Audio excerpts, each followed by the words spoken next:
तो हेलो दोस्तों, स्वागत है आपका आपके अपने चैनल फिल्मी शोना में, जहां पर आज हम बात करने वाले हैं फ्रेंड्स विद बेनिफिट्स मूवी के बारे में, जो 2011 में रिलीज हुई थी और इसकी IMDb रेटिंग 6.5 आउट ऑफ 10 है और इसको 81% लोगों ने लाइक किया है।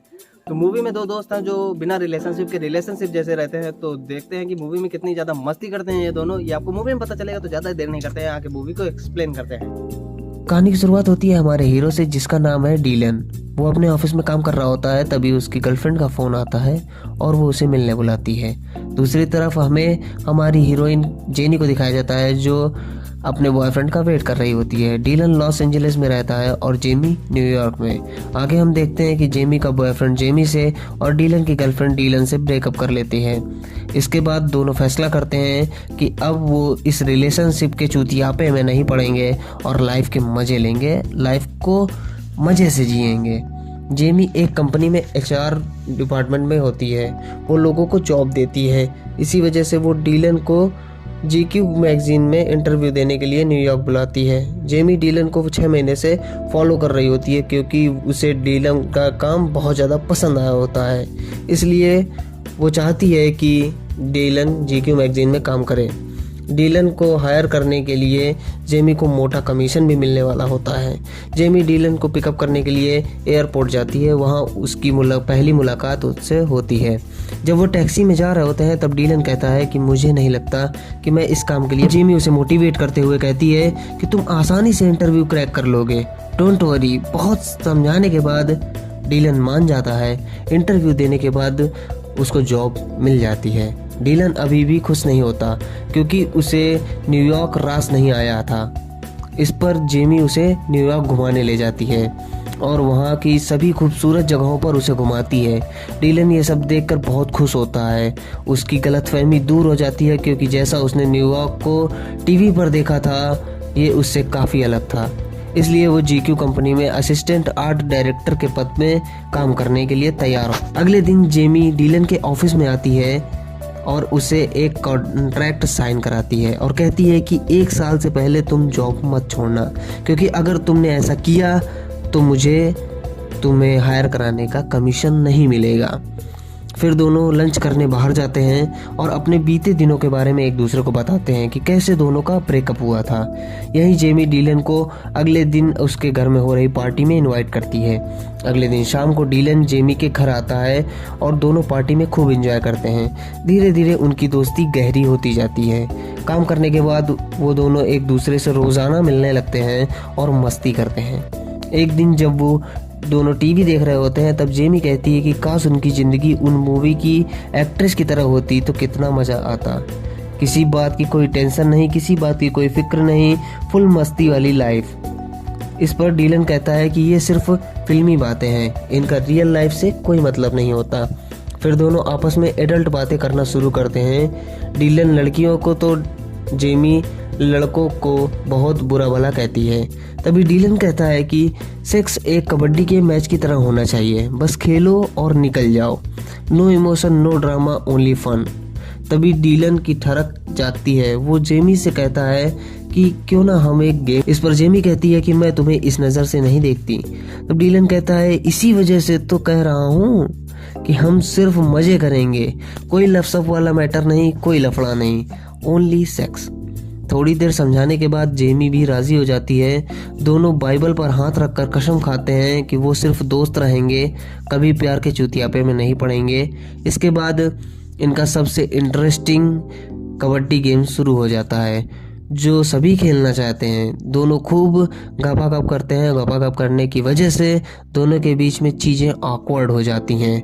कुछ दिनों तक दोनों एक दूसरे से बात नहीं करते हैं। फिर एक दिन लंच टाइम में जेमी डीलन के ऑफिस जाती है। फिर दोनों वहाँ से गार्डन में जाते हैं, जहाँ जेमी कहती है कि हमें लगा था कि कबड्डी मैच खेलने के बाद हमारी दोस्ती पर कोई फ़र्क नहीं पड़ेगा, लेकिन फ़र्क पड़ रहा है, तो अब हम ऐसा नहीं करेंगे। लेकिन अगले ही दिन दोनों फिर से वही कबड्डी गेम खेलते हैं। पूरी रात पलंग तोड़ कबड्डी खेलते हैं और ये कबड्डी अब रोज़ खेली जाने लगती है। दोनों के बीच ये सिलसिला काफ़ी लंबा चलता है। एक दिन जेमी डीलन से कहती है कि अब मुझे एक बॉयफ्रेंड बना लेना चाहिए, उसके लिए अब हमें ये कबड्डी का सिलसिला बंद करना पड़ेगा। अगले दिन जब वो घूमने जाते हैं तो वहाँ जेमी को एक लड़का पसंद आ जाता है। वो तुरंत उससे बात करने जाती है और अपनी अदाओं का जादू बिखेर कर उससे नंबर भी ले लेती है। इसके बाद दोनों डेट करने लगते हैं। वो बंदा एक डॉक्टर होता है जो एक बच्चों का डॉक्टर होता है। दोनों एक दूसरे को पसंद करने लगते हैं। फिर वो 4 दिन तक लगातार मिलते हैं और 5वें दिन एक कबड्डी का मैदान सज जाता है और दोनों कबड्डी खेलते हैं। अगले दिन डॉक्टर जेमी को बिना बताए भाग रहा होता है। जेमी उसे देख लेती है और उससे भागने का कारण पूछती है तो वो कहता है कि वो जेमी को नहीं पसंद करता। तब जेमी की सनक जाती है और वो उसे पिछवाड़े में लात मारकर उसे भगा देती है। जेमी डीलन के पास जाती है और उस चूतिए डॉक्टर के बारे में बताती है। तब डीलन कहता है कि वो डॉक्टर एक प्रो कबड्डी प्लेयर था जो अपने ठरक मिटाने के लिए तुम्हारे साथ कबड्डी खेलने आया था और कबड्डी खेलकर भाग गया। डीलन जेमी से कहता है कि उसे अपनी मॉम के साथ वीकेंड पर बाहर जाना चाहिए और कुछ मज़े लेने चाहिए, अपने आप को फ्रेश फील कराना चाहिए। जाने से पहले वो जेमी को एक पेंटिंग गिफ्ट करता है। जेमी पेंटिंग लेकर बहुत ज़्यादा खुश होती है और जेमी जब पेंटिंग लेकर अपने घर जाती है तो उसे उसकी मॉम का एक लेटर मिलता है जिससे उसे पता चलता है कि उसकी मॉम जा चुकी है। फिर वो डीलन को कॉल करती है। डीलन उसे अपने साथ लॉस एंजलिस चलने को कहता है। जेमी पहले नहीं मानती है, फिर काफ़ी ज़्यादा फोर्स करने पर जेमी राज़ी हो जाती है। दोनों एलए में डीलन के घर पहुंचते हैं जहां डीलन की सिस्टर एमी और पापा डीलन के साथ जेमी को देखकर बहुत ज़्यादा खुश होते हैं। डीलन के पापा को भूलने की बीमारी होती है, मतलब अल्जाइमर की बीमारी होती है। उनका तलाक 10 साल पहले हो चुका होता है। डीलन का घर बीच के पास में होता है जहां डीलन और जेमी खूब एंजॉय करते हैं। फिर जेमी और डीलन की तब एमी जेमी को डीलन के बचपन की फोटोज दिखाती है। फिर रात में डीलन जेमी के रूम में चुपके से जाता है कबड्डी खेलने के लिए, जिस पर जेमी कहती है कि हमने डिसाइड किया था कि हम फिर कबड्डी नहीं खेलेंगे। इस पर डीलन कहता है कि अभी तुम सिंगल हो और तुम्हारा कोई बॉयफ्रेंड भी नहीं है, तो अब हम कबड्डी खेल सकते हैं। फिर वो बैठ जाते हैं और बातें कर रहे होते हैं। तभी जेमी का भी मूड बन जाता है और दोनों दबाकर कबड्डी खेलते हैं। और रात में जब डीलन जेमी के रूम से निकल रहा होता है तब एमी उसे देख लेती है। सुबह ब्रेकफास्ट के समय हम लोग जेनी का बर्ताव देखकर पता चलता है कि जेमी को डीलन से प्यार हो गया है। वो डीलन की फैमिली से मिलकर बहुत ज़्यादा खुश होती है। अगले दिन डीलन जेमी को पूरा एलए घुमाने ले जाता है और वो उसे लैंडमार्क हॉलीवुड भी दिखाता है जिसमें चढ़कर वो दोनों बैठ जाते हैं। तभी वहाँ पर पुलिस आ जाती है और वो उन्हें उतरने को बोलती है। डीलन को चाय से डर लगता है तो वो नहीं उतर पाता है, तो पुलिस उसे वहाँ से उतारती है और उसका ये वीडियो वायरल हो जाता है। डीलन की सिस्टर एमी उसका बहुत ज़्यादा मजाक उड़ाती है। फिर वो कहती है कि मुझे काम की वजह से बाहर जाना पड़ेगा, तो पापा को तुम अपने पास रखो। डीलन कहता है कि ठीक है, पापा मेरे साथ रहेंगे। फिर वो डीलन से कहती है कि अब हमारी मुलाकात जेमी से कब होगी। तब डीलन कहता है कि मुझे नहीं पता। तब एमी कहती है कि क्या तुम्हारा अपनी गर्लफ्रेंड के साथ कोई झगड़ा हुआ है। तब डीलन कहता है कि वो मेरी गर्लफ्रेंड नहीं है। तब एमी की बताती है कि मैंने तुम्हें उसके रूम से निकलते हुए देखा था, तुम मुझसे झूठ मत बोलो। इस पर डीलन कहता है कि हम दोस्त हैं और हम सारे टाइप के मजे करते हैं। तब एमी कहती है कि जेमी एक अच्छी लड़की है, तुम उसे अपनी गर्लफ्रेंड बना लो। तब वो कहता है कि वो थोड़ा सा पागल है और जज्बाती है, मैं उसे कभी गर्लफ्रेंड नहीं बनाऊंगा। ये सब जेमी सुन लेती है। उसे ये बहुत बुरा लगता है। जब रात में सब डिनर कर रहे होते हैं तब वो उनके पास बहाना बनाकर न्यूयॉर्क आ जाती है। कुछ दिन के बाद डीलन भी न्यूयॉर्क आ जाता है। वो जेमी को कांटेक्ट करने की बहुत ज़्यादा कोशिश करता है लेकिन वो बात नहीं करती।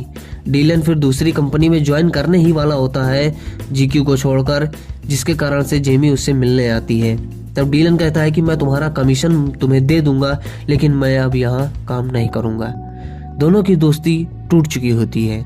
जेमी की मॉम जेमी को समझाती हैं कि मैंने भी तुम्हारे पापा को समझने में गलती करी थी, मैं भी इधर उधर भागती थी, लेकिन जब तुम्हारे पापा मिले तब मेरी ज़िंदगी संवर गई। मैंने जो अपनी गलतियाँ करी थी वो तुम ना करना। परफेक्ट लाइफ पार्टनर मिलना बहुत ज़्यादा मुश्किल होता है।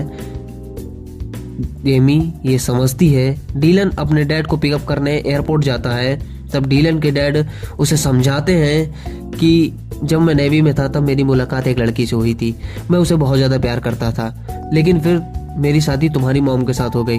मैं उस लड़की को नहीं भूल पा रहा था, जिसकी वजह से मेरा तुम्हारी मॉम के साथ भी डिवोर्स हो गया। मैंने बहुत सारी गलतियाँ की, लेकिन तुम ये गलतियाँ मत करना। ये सब सुनकर डीलन को जेमी की भी याद आ जाती है, वो उसे बहुत ज़्यादा मिस करता है। फिर जेमी एक जगह जाती है जहाँ उसकी मॉम ने उसे बुलाया होता है।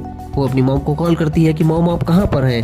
तब उसकी मॉम कहती है कि मैं एक टाई वाले बंदे के साथ खड़ी हूँ।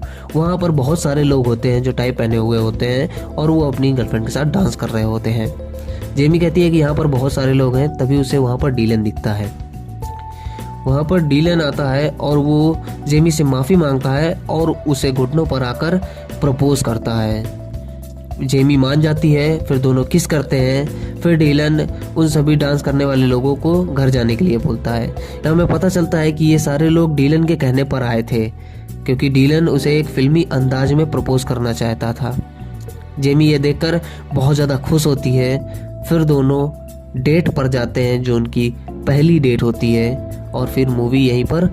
दोस्तों ये थी हमारी मूवी फ्रेंड्स विद बेनिफिट्स। जो मूवी आपको कैसी लगी ये कमेंट करके बताइए, और जो अगर आपको वीडियो पसंद आया हो तो वीडियो को लाइक कर दो, शेयर कर दो, चैनल को सब्सक्राइब कर लेना और बेल आइकन जरूर प्रेस कर देना, जिससे कि ऐसे ही धमाकेदार वीडियोस, मूवी की अपडेट, मूवी की एक्सप्लेनेशन वीडियोस आपसे मिस ना हो। मिलते हैं आपसे अगले वीडियो में, तब तक के लिए धन्यवाद। जय हिंद।